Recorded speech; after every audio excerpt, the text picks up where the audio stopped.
I gotta reread that. Yeah, Consider what Jesus yeah. says about taking the log out of our own eye. In what way? You I'm totally sorry. missed those Come on words. now. In what I way just do skip you words. think we should be critical of churches and other Christians that we believe are off? That's Yeah. we gotta think about that one. That's a No, that's good a great one. question. That's a good Because one. there is this balance of like trying not to be pharisaical and like, again, I can't, and this all over Christian YouTube. Sure. Ain't nobody say but me. I don't even like Marcus Rogers. I'm not a big fan of Marcus Rogers. But the amount of channels that just sit and their whole content is nothing but there would be no them if it was not for Marcus Rogers, because their whole content is just saying he's not Christian. It's like I don't think that there is benefit in that. Yeah. I I think got one too when you're ready. I think one is I have grace. Grace. I think a lot of us we don't like, we know the word, we know what it looks like, but we don't give a lot of grace. Definitely when it comes to people that we disagree with, in general. So now you bring that into the church circle. We definitely do that. I think that's one thing, and this may just be for me. When you say grace, what do you mean by grace? So let me. I know what grace is, but Yeah. how do you see that being played out? So, and I'll speak for myself now. I know the way I'm wired. I could do this a little bit easier than most people, but like I give people benefit of the doubt off the first try. Like off the first. Like if I see something, I'm not going to the dark of just like this person is like the worst behind this. It's just now unknown. I just say, oh, that person probably made a mistake. Like it's yeah, and he laughs.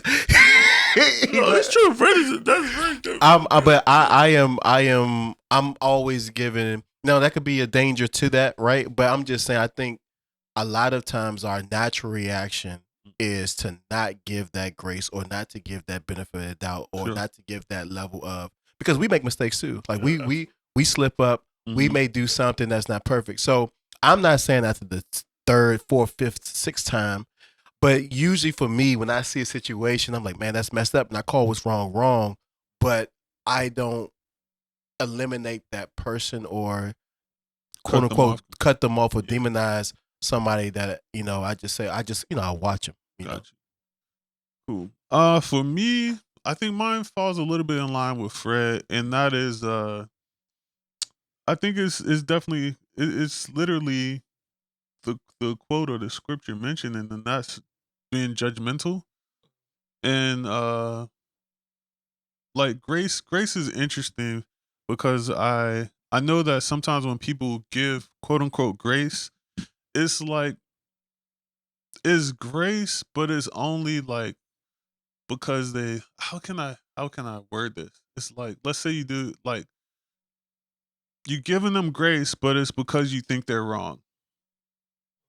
You know what I mean? Like you slip up, oh, they don't know better because, if they knew better, then this and that, like, you know what I mean? Like it's or grace until they believe what I believe. Grace until, you know what I mean? Like this it's not like it's like grace with condition. You don't get the repercussion of doing it, but there's like something under that. I feel sometimes it's not like God's grace, the same grace we're extended. It's like a humanized version of that. And so I think mine falls in line with it when I mean judgmental. And is that, we all make mistakes. We're all human. Um, it's like not no judgment, not being judgmental, but also walking in love with people. If that makes sense. Walking in love with people. Like loving them as they learn. Like, it's hard to do, but I think we gotta do a lot more of that. I think as we do that, this man, he don't when I mentioned working together with another person, everything in him just was like it's like running your nails across this chalkboard. But that's my opinion of what the church the church should look like, is walking in love, walking in grace. Right. And yeah, just the more you do that, I really feel like we can get more you'll actually get to know the individual by walking with them through life, and then you'll learn about what we don't take the time to get to know people, and so we'll learn that speck they have in their eye, they didn't even put it there. You know, maybe that came from your blank. You know, so you just never know. But that walking in love and walking in grace, and it makes a huge difference in how you treat another person, and how it is also effective in enabling that person to open up to receiving God's love and God's grace, because we're his conduits on earth. And we're the first Jesus that a lot of people see. A lot of people don't want Jesus because they see his Christians and his followers. Right, yeah. So when they see us, they're like, well, look at his life or her life. Look what they're doing. I don't want that. I was better off with Buddha or whoever else. Yeah. Go ahead. No, I agree. Nope. I completely agree. It's too late. What I struggle with, this is my struggle, is grace for it too. I don't like. It is a weird balance, because I do completely agree with that, but it's almost like the government asking you for grace when they run the systems that are freaking everything up. Like, it's different between my brother or even a stranger.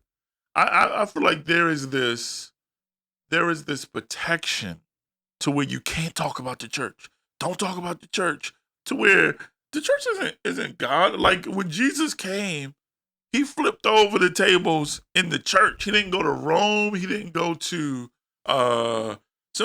he went to whatever would be considered the church at that time, and he said this thing is supposed to be about God. And so I agree, and I see the need for that grace and mercy on an understanding on a personal and an individualistic. That's where it matters. When it comes to the institution, right? Okay, it's corrupt, and I mean, I don't know a different way. And I think what happens is, again, it's almost like a government agency or a dictator who, I mean, I guess we should all get grace, but then it's like, no, they I think some people need grace, some people need accountability. I mean, and sometimes grace is accountability. They shouldn't be separate. But like, to your point, the church is a mess, and I feel like because for so long we have been unable to acknowledge that. It's like the blue wall of silence. Like when people talk about police officers. Shout out to Beverly. She's like, how would Beverly be related to me? She's kind of like my sister. She's my sister's-in-law sister. So she's like my sister-in-law, I guess. I don't know how that works. But she just finally tell her story. Who she was a police officer. Her fiance was killed by another police officer, and they did her dirty. Right. And so the police did her dirty, and it was like, this is years later. It was a very public story, and just now she's able to kind of tell her perspective. And so, but it's like, when you're a police officer, and we, shoot, if somebody come in slapping people, I'm not going to call Ghostbusters. I'm going to call the police. So I have great respect for the position of and the responsibility for officers, but there still needs to be accountability. And I think for me, it's that struggle where I agree we need grace, but it has to look. Some people need it in different ways, and I guess it isn't, for me, it isn't so much people as it is institutions, like the institution of what we call the church, being able to say, is this what God wanted? Is this like, or are we just like doing whatever the freak we want? Right. So I don't know. I struggle with the balance of, people call it, you have to use grace and truth, but I think we don't flip over enough table. Okay. I could be a good question. Good question.